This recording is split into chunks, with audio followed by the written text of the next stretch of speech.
this narrative that's been painted about like far right, like the New Blue Party is a far right party. Now we like that piece that what was it City TV did, and they brought in the LGBTQ SQRP whatever other friggin' adjectives they have in that shit. I don't care. It's my show. I can say that stuff. Uh, they brought in that person to deliberately discredit you guys and talk as if you guys were some bigots, some anti-gay people, like your party has some like, oh, if this party gets in, we won't be able to get married anymore. We won't be able to have gay rights, right?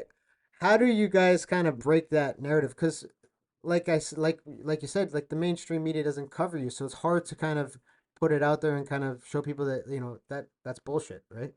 Yeah, and it's funny because door knocking, it was like there were people who actually read our blueprint and looked at my debates, and they're like, clearly, when you read those things or watch my videos, you're like, yeah, they're not far right. They're just normal Yeah, people who have ideas and how to make things better.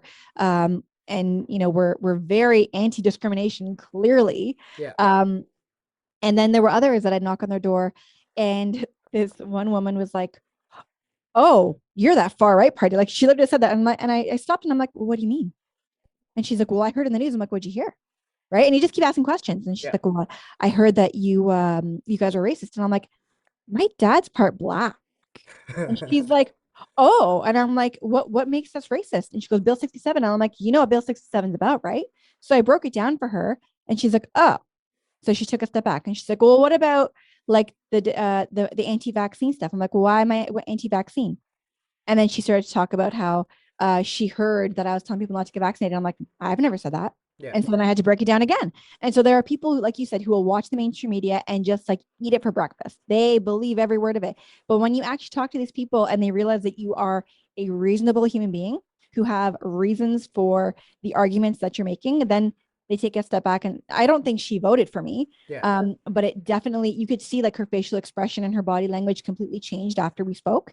Yeah. But it's incredible. And like they always, like you said, they get certain people from certain I don't want to call it communities because it sounds like we're segregating people again, but like Yeah.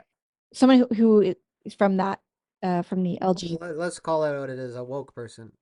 Right. So they get some from the woke left, right? And Yeah. and to say like let's paint them a certain light. And it's just it's really ridiculous. And they're really stretching, right? Like Yeah. I mean, I've always been I'm like, I don't care what you look like. I don't care about any of those things. If you're a good person, then you're a good person. If you're a jerk, you're a jerk, right? Like I'm not gonna